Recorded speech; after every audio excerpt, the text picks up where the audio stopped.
I saw the kids playing and swimming in the water, and I assumed that they were like me. They couldn't swim, but their confidence came from the life jackets. So I just grabbed the life jacket, threw it on. I didn't know how to really put it on, barely put it on, and I just ran and I jumped as high as I could into the water.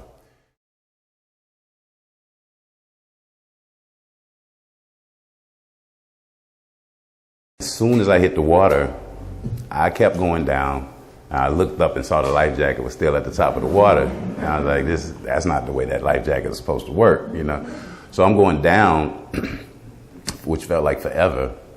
And at one point, as I'm going down, I said to myself, I'm not going to be able to hold my breath for much longer. And then it kind of went black. And once it went black, you know, I heard a voice say, if you can touch the bottom, you can push yourself back up.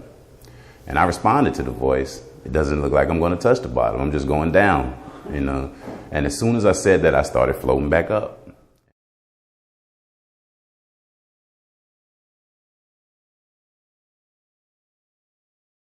But then I noticed there was a woman in the back of the room, and she was holding her face like this. And that bothered me because she was deeply impacted by me dying. And as soon as I had come out of my body, there was no more pain or confusion at all. So I didn't understand why she was upset. And I was trying to communicate with her while I was outside of my body. And of course, she didn't see or hear me. But I was literally in front of her saying, this is a beautiful experience. Like, don't be upset. Don't be upset. This is not traumatic. I'm not hurting. I'm not confused. I'm not upset.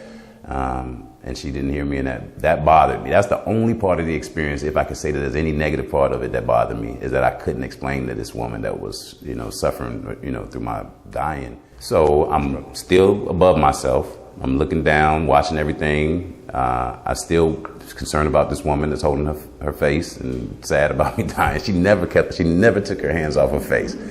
And that bothered me like the whole time. I'm like, why is she over there? You know, why is she doing that? And I just want to go. I don't want to be concerned about her, you know. And so I'm eventually, though, I do kind of take my attention up. And as soon as I look at the ceiling, I remember seeing the dot, the circle, you know, the raised, the dots and the, I don't know the name of that stuff, but you see the holes, and I saw the holes for a split second, and then I was gone. You know, I was gone. I was in space. But where I was initially was void, the void, what people call the void. But I didn't necessarily say anything like the void. When I was there, it was just this very intense, thick blackness that it felt tangible. Like I was actually moving through this, and I could feel it on me, like velvet, you know, moving through velvet almost. And it communicated. Like I was voices I heard, things would take shape, and I could see them in my periphery. But as soon as I focused my attention on it, it would disappear like smoke, you know. And I've heard people describe that in NDE since I've returned, you know, since in my integration process. I've watched a lot of NDEs. But I've heard people describe that similar thing, and some of them describe it as ghosts and it's scary. But for whatever reason, it didn't scare me. And I didn't look at these things as I just looked at them as possibilities, you know, kind of, especially after the fact. It's like all possibilities seemed to exist there. And that's what I was like, everything was there, but nothing.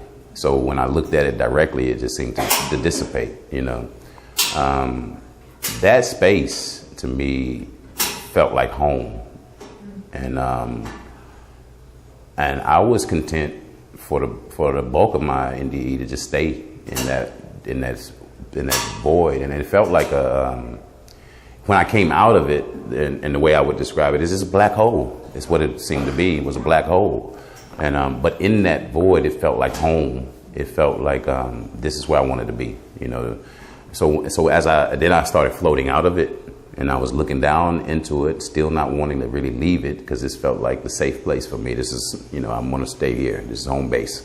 And but I would look into it, and I would have a question or a thought, and before the thought could even get completed inside of my mind, I would know the answer instantly, and the void would nothing clear would show up in it, but it would be like color change, a twirl or something in this voice. It was communicating. It always, from the moment I was in it to the moment I came out of it, it was a constant communication with this space.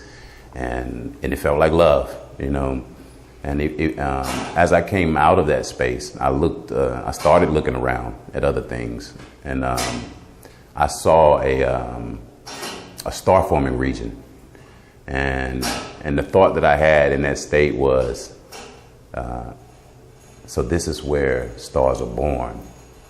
And anything that I looked at, it was like every time I looked at something, I said everything was and I felt like a child. I felt like a child that was amazed with every single thing that I saw.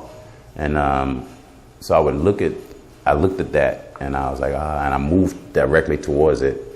And inside of this space, it was like from the outside, even you could see the different colors, like cotton candy colors. Like you see these images of nebula and stuff from NASA images or whatever.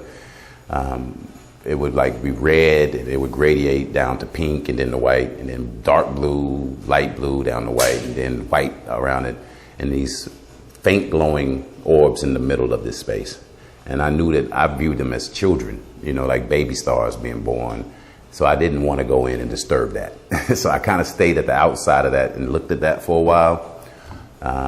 And then I saw an asteroid float by. And the funny, like after the fact, all of this stuff is even weirder because this asteroid had a band around it that I could see very clearly. And it wasn't perfectly shaped round. It was more kind of an oblong shape with a band around the middle part of it. And just a few years ago, there's an asteroid that I guess in cycles goes in between the moon and Earth, and they call it Nemesis. And I saw an image they had taken of Nemesis, and it looked just like this asteroid that I saw when I was in my experience. So.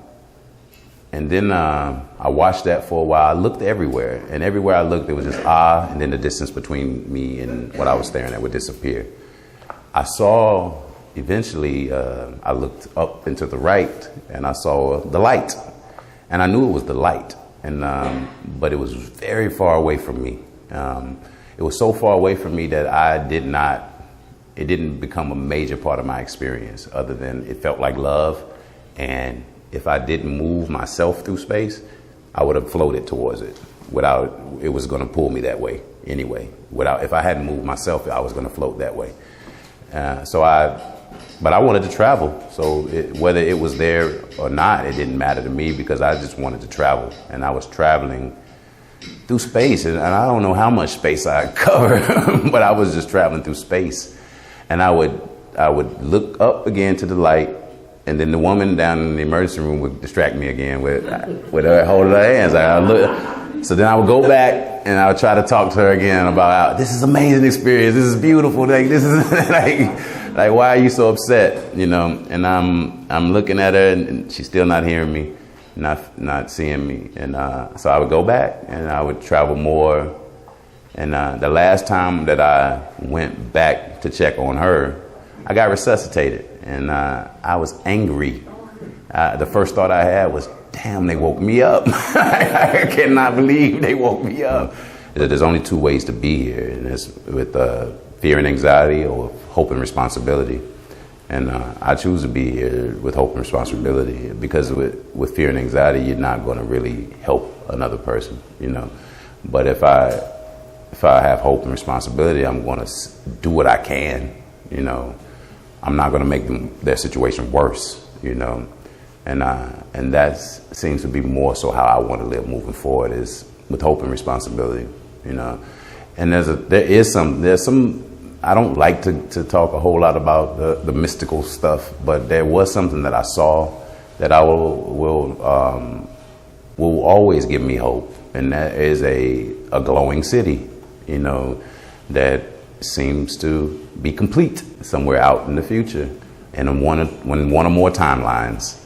And I choose that timeline. I choose timelines where that city is built because what I know about this city is that it can't be built unless there's a lot of cooperation. There's a lot of peace, and I see that as a timeline that we're headed towards, and I'm not going to waver from that, because that keeps me, hopeful for humanity.